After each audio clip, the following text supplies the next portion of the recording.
Amazon takes its first step in space. NASA is set to make a big reveal. And X is apparently testing 3 paid tiers in an attempt to pump some cash into its bottom line. It's Monday, October 9th, and this is Engadget Today, the latest tech news with a touch of tranquility for your morning.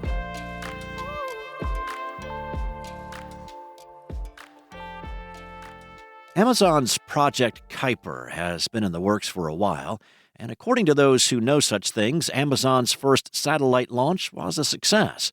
The first 2 Project Kuiper satellites were launched into low Earth orbit Friday, thanks to an Atlas V rocket. The mission lifted off a little after 2 in the afternoon from Cape Canaveral Space Force Station in Florida. Project Kuiper is a Starlink-esque internet satellite initiative that was initially supposed to launch at the end of last year. The company sees this project, called Protoflight, as a key learning opportunity, giving it the chance to record real data from space and add that to findings from lab and field testing. Amazon expects to gain more insight into how the network will perform across ground and space. This is also a test of satellite processing, launch, and mission operations. Once the mission is over, Amazon will actively deorbit both satellites before they burn up in the atmosphere. Amazon says the aim of Project Kuiper is to ultimately offer fast and affordable broadband to unserved and underserved communities across the world. It plans to deploy more than 3,200 satellites over the next 6 years, with the expectation to launch production satellites in the first half of 2024 and start beta tests with some customers by the end of next year. And if you would like to check out the launch, you can find the video at Engadget.com. Remember that asteroid sample NASA's OSIRIS-REx brought back to Earth in September? Well, the folks at NASA scheduled a live stream reveal on Wednesday at 11 a.m. Eastern Time. The capsule brought back rocks and dust taken from the surface of the near-Earth asteroid Bennu and touched down at a DoD training site in the Utah desert on September 24th. Since then, scientists have been at work making their initial analyses. OSIRIS-REx grabbed the sample back in 2020 and spent the subsequent year and a half observing the asteroid from above before starting to make its way back toward Earth in May of 2021. After its drop-off last month, the canister was brought to Houston and opened at NASA's Johnson Space Center, and then OSIRIS-REx went back to work to explore and gather more samples of another asteroid.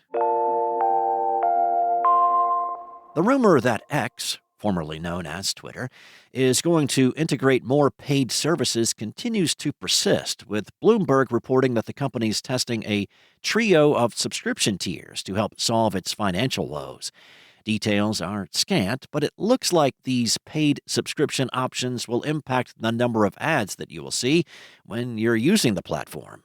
By the looks of it, it will break down into Basic, Standard, and Plus, as indicated by the Bloomberg report, with Basic users continuing to see the regular amount of ads, labeled or not, while Standard users will see half of the ads, and Plus users will see no ads whatsoever, providing them unfettered access to whatever conspiracy theory is snaking around the internet on any given day. We don't have any idea how much these tiers would cost, but Meta is reportedly making a similar move in Europe, as it could charge users up to $17 each month for an ad-free experience on Instagram and Facebook. Other than the ad stuff, which has not been confirmed by the company, nobody knows what additional perks these subscription tiers would provide paying users. It also remains to be seen if this indicates a push toward mandatory subscriptions to use the service. However, with the basic paid plan reportedly displaying the current level of ads, it's hard to see what a free account would experience. Twice the ads? 3 times the ads? Elon Musk coming to your home to blame the company's financial decline on the Anti-Defamation League?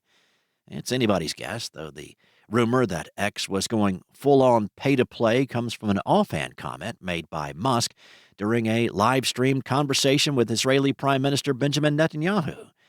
So it doesn't look like this is part of any move to force people to pay for the service, but it does look like Twitter/X is continuing to throw monetization ideas at the wall to see what sticks as part of its overarching plan to become the everything app.